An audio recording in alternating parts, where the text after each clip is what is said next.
I tried to bring up my affair at our office party, but it ended in an ambulance and the police being called. This is my first time here. I'd love to hear your thoughts or ask for advice. It's been 3 weeks since I moved out of my husband's house, and it's been tough. I've been spending a lot of time in the hospital and dealing with the police.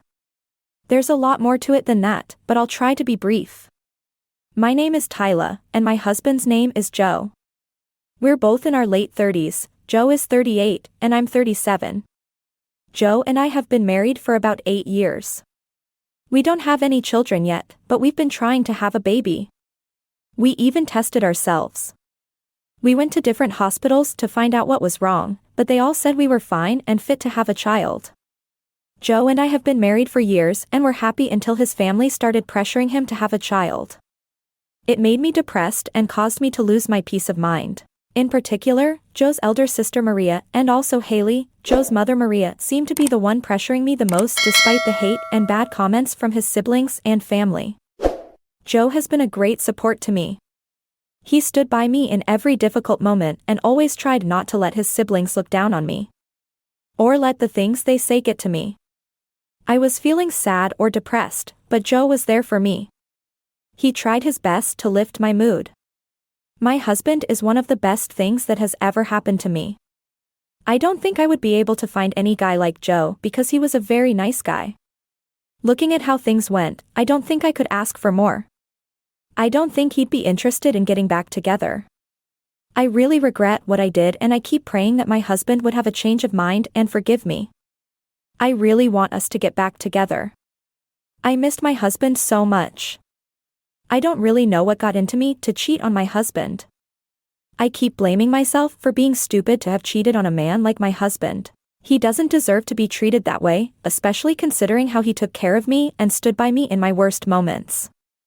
I met Joe 10 years ago at Tammy's birthday party. Tammy and I are best friends. In fact, we were friends right. I met Joe at Tammy's birthday party in college. We hadn't seen each other before, but Joe was friends with Tammy's boyfriend Paul. Tammy and Joe were close because they were best friends. They lived together throughout college. When I visited Tammy and Paul, I never met Paul because he was always busy and rarely home. Joe did odd jobs like football coaching just for fun. He loved watching and playing football and wanted to train young minds who shared his passion. Whenever I visited Tammy, Paul always had good things to say about Joe, which made me fall for him even before I met him. What surprised me the most was that Joe was everything Tammy and Paul had told me about him from the beginning. His personality was genuine. In fact, I started visiting Paul's place often. I wanted to see who Joe was, but I never met him there. I really wanted to meet him to find out if what Tammy and Paul had told me about him was true. They hadn't lied.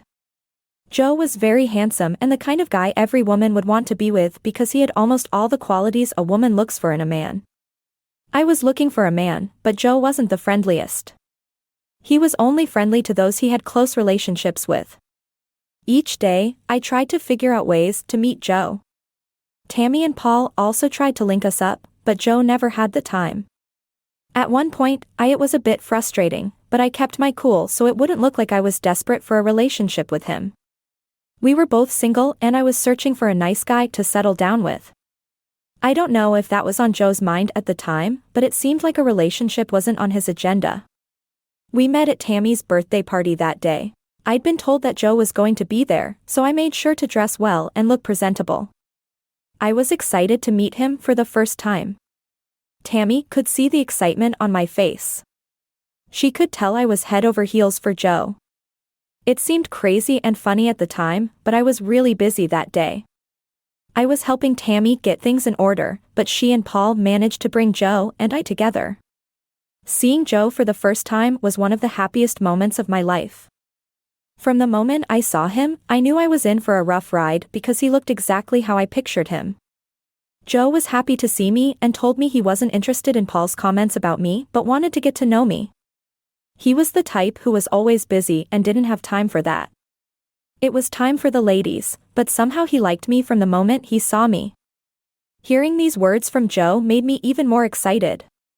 Joe and I talked for the rest of the party. It was as if we had known each other for a very long time. There was a strong connection between us. When it was time to dance, Joe asked me for I accepted his invitation to dance, and we had a great time together. Our dance caught the attention of everyone in the hall, and we were cheered on by our friends. Joe is a great dancer, and I was able to keep up with him. We had a fantastic time on the dance floor that night. When the party was over, everyone was leaving in their numbers. As they left, I was too tired to go on. Joe asked me to see him off, but I said no. We swapped contacts and promised to keep in touch. After that party, Joe and I really hit it off. The only time we got to chat for hours on the phone was during the night because Joe didn't have time during the day. We started off as friends. We shared a lot of things about ourselves with each other, as well as our past experiences and childhood memories. It was always fun chatting with Joe. Somehow, Joe and I began going on dates together. We also went to the coaching field together.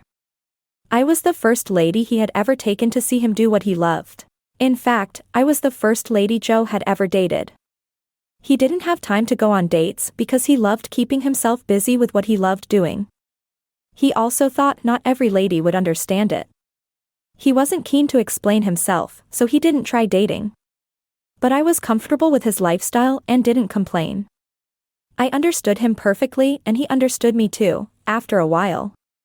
Joe asked me to be his girlfriend, which I accepted without hesitation. Joe was great. He made it really easy for me to get to know him and he was always there for me. We dated for about 5 months and then we spent the rest of our time at college together, making memories and having fun. Before we knew it, we were graduating. A year after graduating from college, we got married. It was great because Joe and I married Tammy and Paul on the same day. We'd always planned to marry on the same day with our best friends. It was a really memorable day. After we got married, we moved into a new neighborhood. It was too far away from our family, so we could get to see each other whenever we wanted. But this was one of the worst decisions we ever made as a couple. Joe's mother and sisters came to visit more often, and we didn't have any privacy as a couple. My husband also complained about it and warned his sisters to reduce the way they visited didn't work out. I was really frustrated, but I kept my cool. It got worse after our 3rd wedding anniversary, when the pressure of getting pregnant started. Joe's sisters kept calling me all sorts of names. I never hid it from Joe. I told him everything. He wasn't happy with me. We were under a lot of pressure, so we made plans to move out to somewhere far away from them. Joe and I moved into a new city. My husband wanted us to be alone together and be free from his sister's constant visits and hurtful comments about me. I was really happy about this. I loved the way Joe treated me. He didn't just treat me like his wife, he treated me like his everything. I'd say he loved me more than I loved him when the news of my infidelity broke out. Joe's sisters didn't hesitate to come over and mock me. They teamed up together because of me. Maria even gave me a very hot slap across my face for they even introduced my affair partner at our office party. They took all the stuff my husband bought for me, including the cars and jewelry. I keep blaming myself for giving them the chance to do all those things to me. If I hadn't cheated, they wouldn't have dared.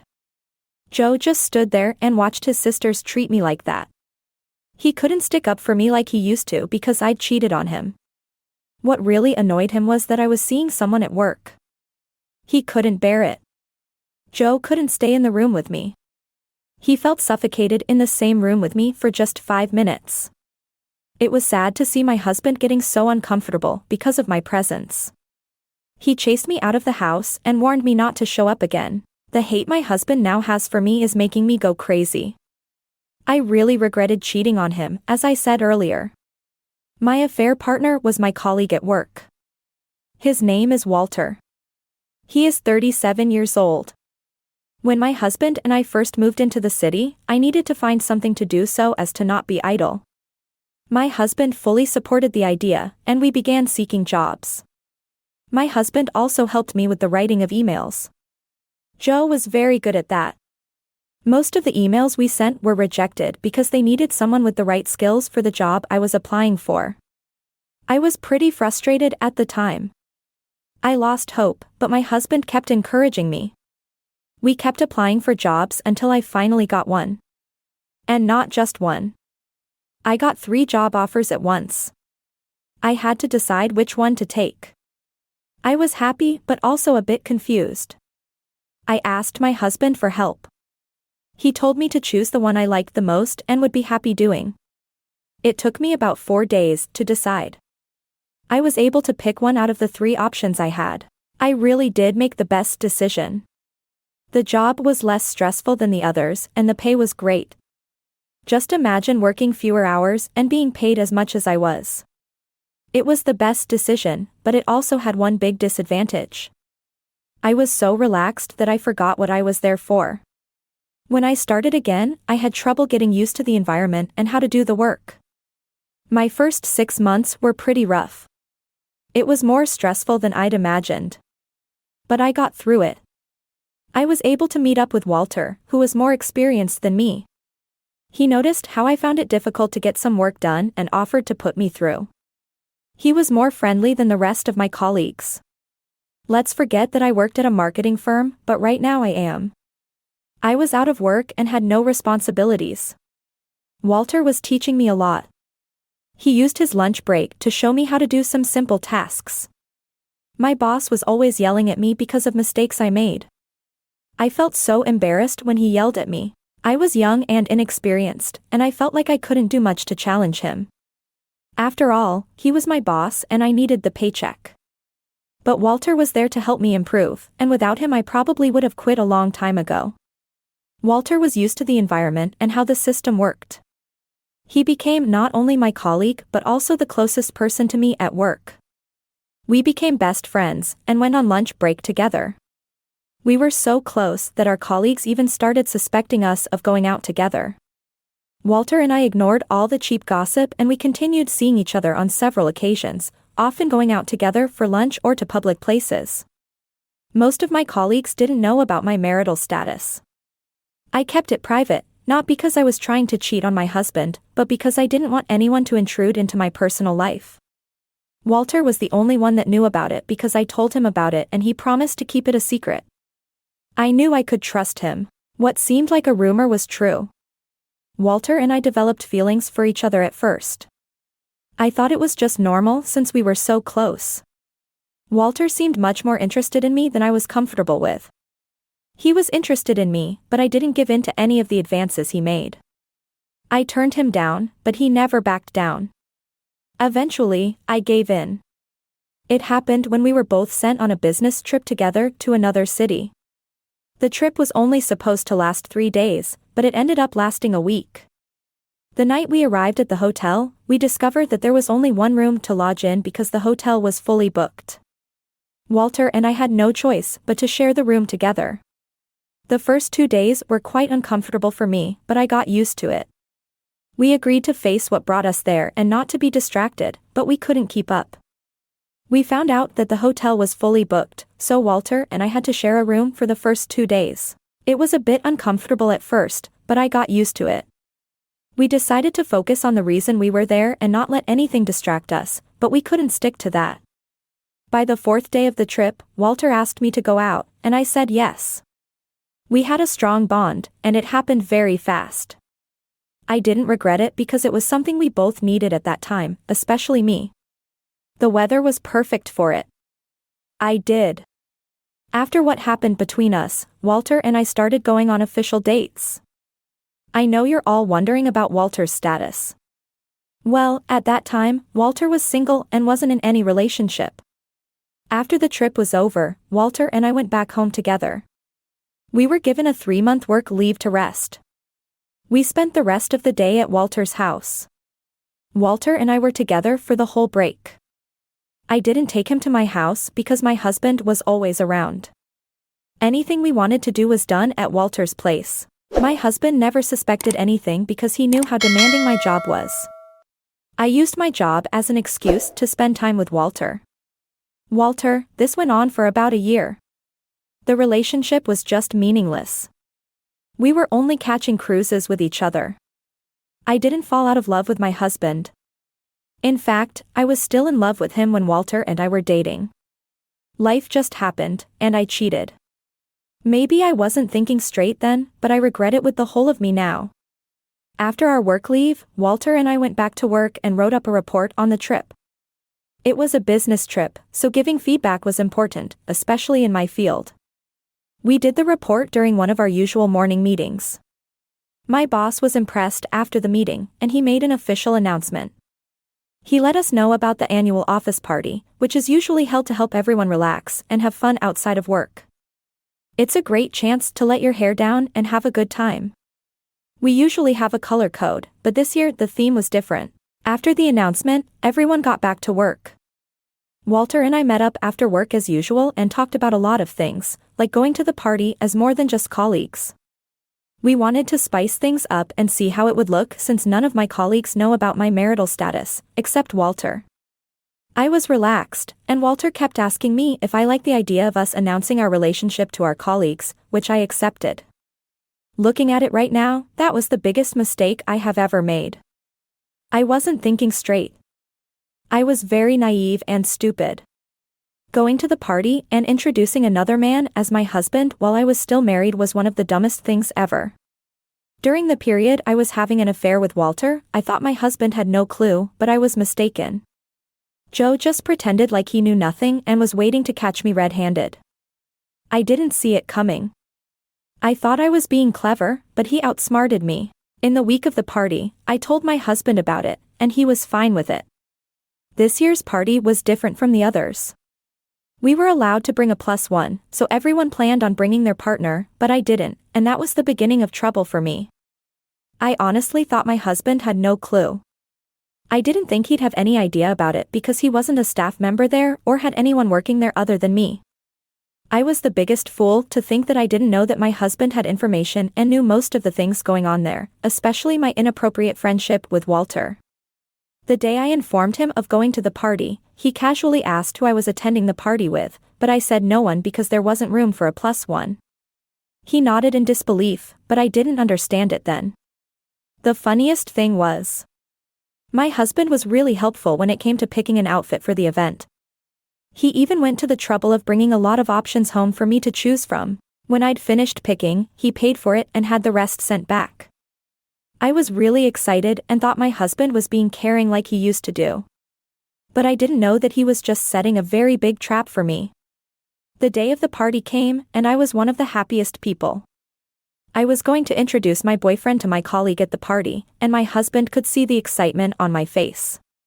He asked if everything was okay, because the excitement was too much and I didn't know what was making me that excited. I told him not to worry, that everything was fine, and he agreed not to press further. That day before it was time for the party, Walter and I went on a spa date together just to look fresh and glowing. The party was going to start at 7 p.m. That evening, going on a spa date was a good idea. We went home to get ready for the main event. When it was time for the party, I got dressed. My husband wasn't around.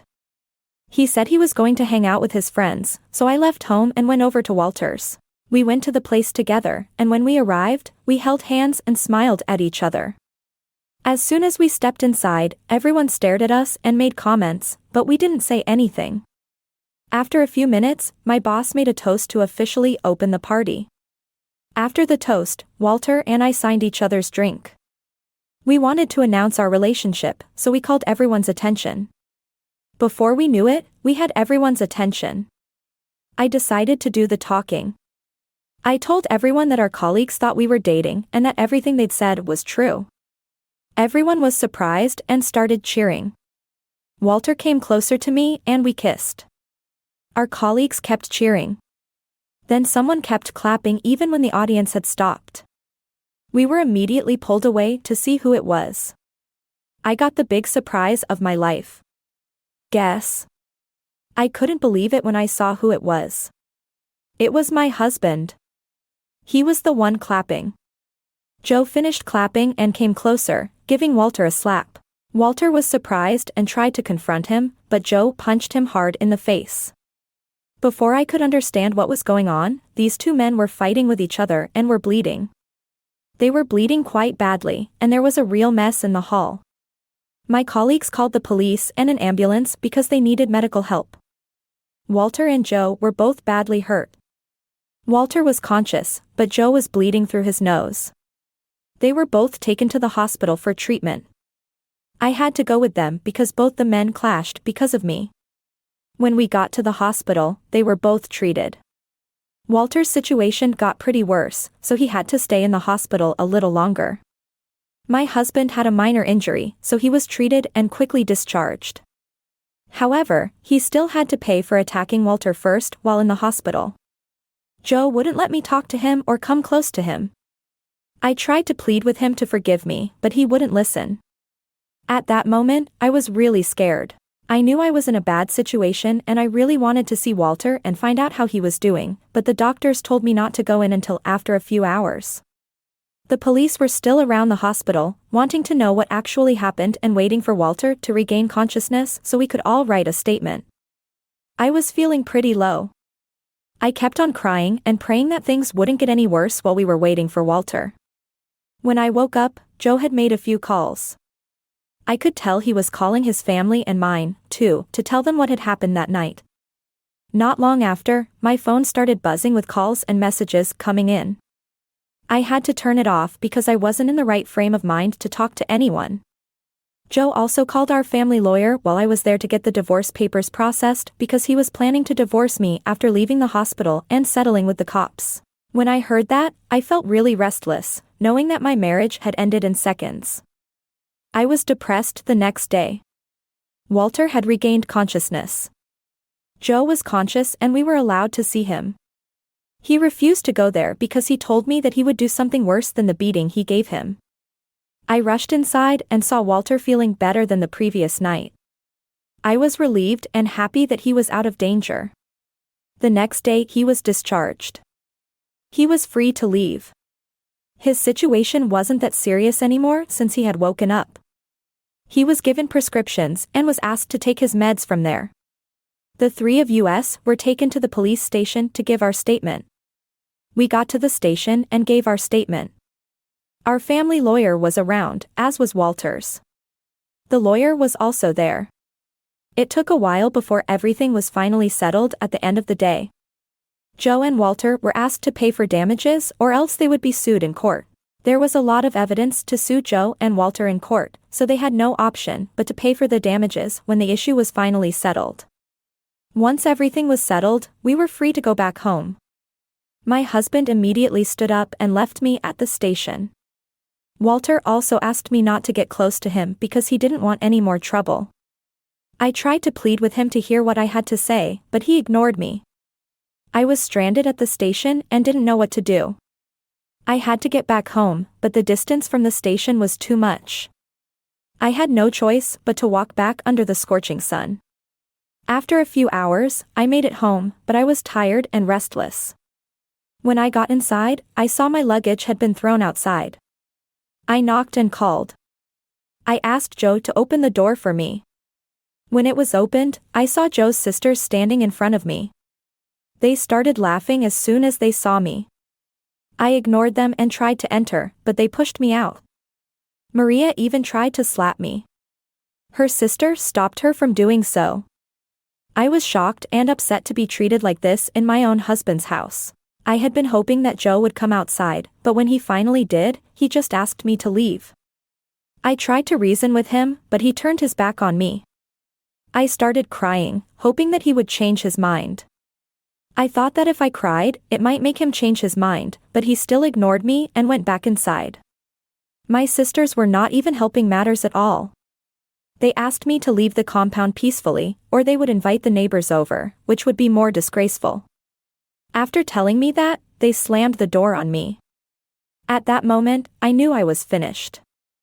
I didn't know where to go, so I decided to go to Walter's place. I thought he'd have pity on me and let me into his house, so I packed my bags and headed there. I was still stranded and didn't have any money to call a cab. He said he'd take me there, but it wasn't far. However, I had 2 bags, so it was tricky. Still, I managed to get there on foot. I finally got to his place after an hour. I thought he'd take me back, but I was wrong.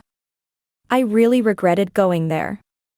He said I had nothing to do with his imprisonment and that I was the reason he ended up in jail. I still can't believe how my life has changed so much and how I'm just getting embarrassed all the time. Update: before I start, I just wanted to say thank you all for your patience and advice. I didn't expect to get so many comments on my last post. I got both good and bad advice, as well as a lot of negative comments. Anyway, I'm grateful. As most of you have predicted, my marriage with Joe has ended. We both signed the divorce papers and went our separate ways. The divorce was finalized 3 weeks after the police case. I tried everything I could think of to make Joe change his mind, but it was useless. He was set on it. His sister made things worse by making him feel like I think I made the right choice. My husband believed his sisters more than me, the same people that wanted to drive us apart because we couldn't have a child. I still couldn't believe that he would one day listen to them over me. I went over to the house almost every day to plead with my husband, but I couldn't get through to him. Joe was ignoring me, which really got on my nerves. I just couldn't take it anymore and signed the divorce papers. Before I did, I reflected on everything that happened. I couldn't find what Joe did to me that made me cheat on him. I realized that I had just been stupid and was carried away by lust. I cried. That night, I knew there was no way he was going to change his mind. I signed the divorce papers and sent them to him through our family lawyer. Joe became my past. I know you're all wondering what happened between me and Walter. Well, it didn't work out. Going over to his house was a bad idea. He humiliated me in front of he didn't let me in and had his neighbors over, who made fun of me. He threw me out with my bags on the street. Walter warned me never to show up at his place again. Otherwise, he'd call security to throw me out and beat me up. I left his house humiliated. I really regretted showing my face at his place. I should have looked for a place on the street to stay rather than going over to his house and facing that kind of humiliation from him after he'd had his way with me. He'd dared. He even called me a cheap woman, as if all that we had meant nothing to him. I was so naive to think the feelings he had for me were real. I'm here to give you guys the final update on everything that happened after the divorce and the humiliation from Walter. We learn from our mistakes, but I learned my own lesson and it's been a tough 2 months since Joe and I got divorced. Has life been easy for me? Not really. I've come to realize that I destroyed my life and everything I had. I lost my marriage and job the night Joe and Walter got into a heated fight. A lot of things were destroyed. The tables, chairs, and walls were damaged. My boss asked Walter and me to pay for the damages because we worked under him. The expenses cost a huge amount of money and I was given the biggest share. I used my last savings to pay up the damages. After everything, my boss suspended both Walter and me indefinitely. A week later, we were both sacked from work. I'm now jobless and don't have anything to do. I later discovered that my husband and boss were high school mates. That's how my husband was able to catch me red-handed. I also found out that the business trip was a trap for Walter and me. What shocked me the most was that my husband and boss went with us, but they kept themselves hidden. They took pictures of Walter and me in an inappropriate position, and they monitored all the places we went together. My husband wanted to catch me out. My ex-husband was clever. He used the office party as the perfect place to catch me out. My boss told us to bring a +1, so I did. I was stupid to fall for it. My ex-husband really outsmarted me. I didn't see it coming. His silence during that period made me think that he was gullible and knew nothing. I didn't know that I was being played. I was the big fool. I honestly didn't have any idea that my ex-husband and my boss knew each other. My husband and boss knew each other. My boss had me under close observation when everyone started suspecting Walter and me. Learning all of this made me feel pretty ashamed of myself. I really regret everything. If I had stayed loyal to my husband, none of this would have happened.